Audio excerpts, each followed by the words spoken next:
Whoever sheds man's blood, by man his blood shall be shed, for in the image of God he made man.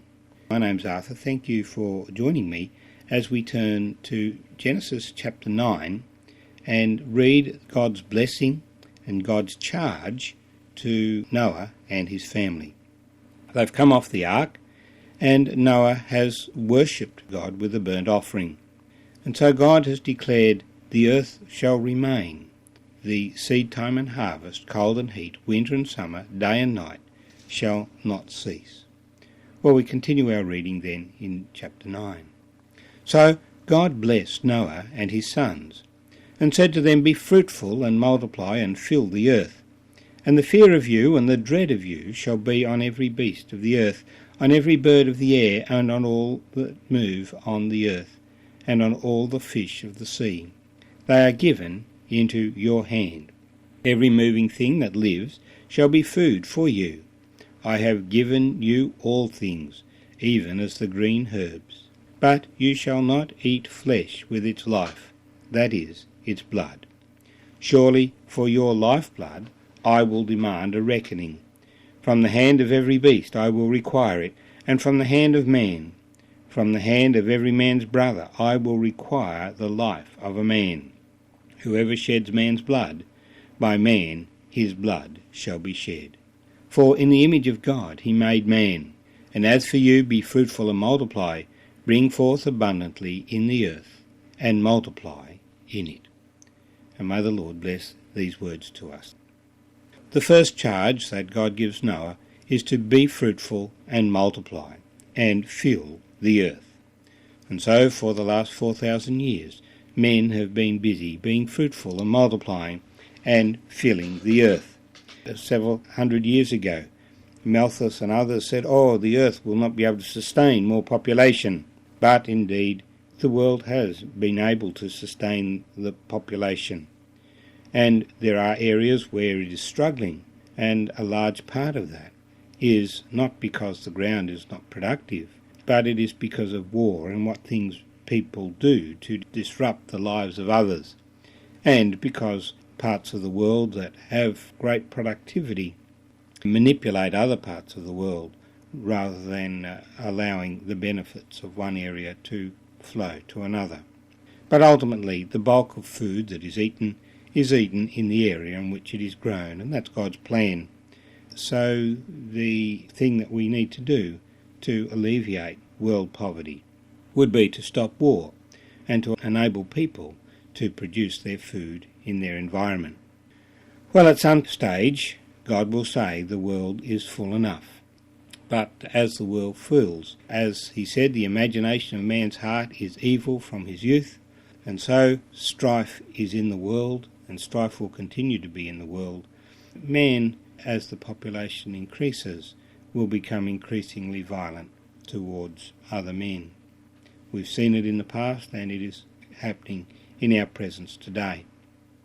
That was the first charge. The second point in our reading is that the relationship that Noah had with the animals changed after the flood.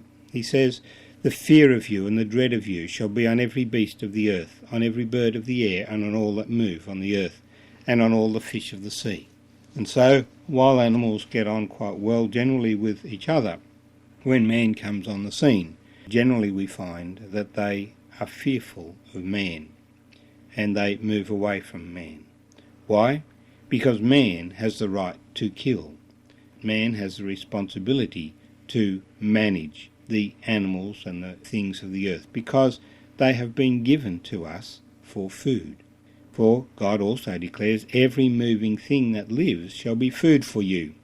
I have given you all things, even as the green herbs. In Genesis chapter 2, God gave Adam and Eve the plants, and he gave the animals the plants to eat. So all the animals were herbivorous, and men were to be herbivorous. But after the flood, the environment was not so good, and God instructed that men were also allowed now to eat animals. But there is a restriction. You shall not eat flesh with its life, that is, its blood. In other words, we're not to eat living animals, but animals must first be killed before they can be eaten. And the emphasis, its blood, is that the blood should be drained forth, so that the flesh should not be eaten with the blood in it. Now, this is very much a basic health requirement, in that if the blood is not drained, then the flesh will quickly go off. But the other side of that is that God has given the blood to make atonement for sin. So other scriptures tell us without the shedding of blood there's no forgiveness of sin. And so the blood of animals was given to man for worship, and as they would kill an animal, they were to acknowledge God by pouring out the animal's blood. Now, the Jewish people have been particularly focused on that, as they have understood this requirement of the law. Some groups in the world have not maintained this principle, and so eating blood is part of their culture and life. Even so, in my limited knowledge, the blood is eaten separately from the flesh. But God's command to Noah was, "You shall not eat flesh with its life, that is its blood." The blood was to be poured out, for it was given to man to make atonement for sin. Particularly, we have the instructions concerning man's blood. The first thing that happened in the world in Adam and Eve's day was that Cain killed Abel. And God exiled Cain but didn't execute him. Well, now, given the high level of violence that ensued in the world before the flood, God demands that when a man sheds a man's blood, he should be executed. That men should have such a regard for the life of other men that a murderer shall be put to death. And the reason is given, for in the image of God he made man. In other words, if we kill another person, then we are killing the image of God. It is a slight against God. God has made us in his image. God is making a distinction here then between the animals, which we are entitled to kill, and men, which we are not entitled to kill. And I think it's fair enough for us to take this argument all the way to the cloning debate and the abortion debate, euthanasia debate, that we do not have the right to kill another person unless they have been a murderer, in which case they have despised the fact that man is made in the image of God, and so they are executed for that. From the hand of every man's brother I will require the life of man. So the practice in the olden times and in many cultures today is that if a person is killed, then there is payback, and the relatives of the person who's killed that have the responsibility of bringing that judgment.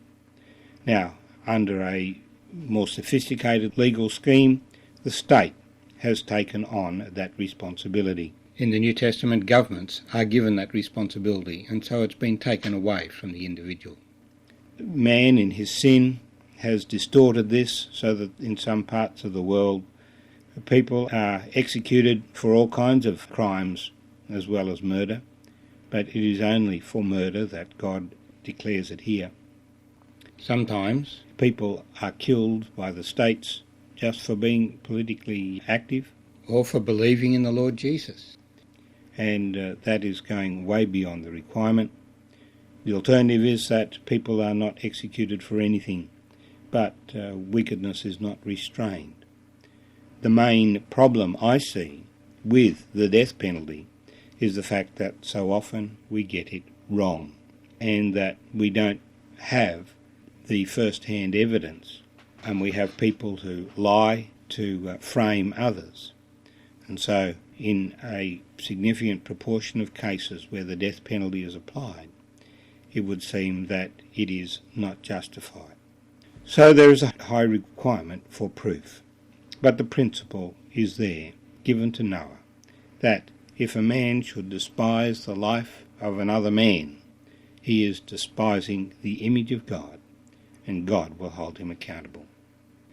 Well, having established that principle of law, God goes on to say, "But as for you, be fruitful and multiply, bring forth abundantly on the earth, and multiply in it." He repeats that charge. For the earth is to be inhabited by men. It was made for men to inhabit. And men must always glorify God on the earth.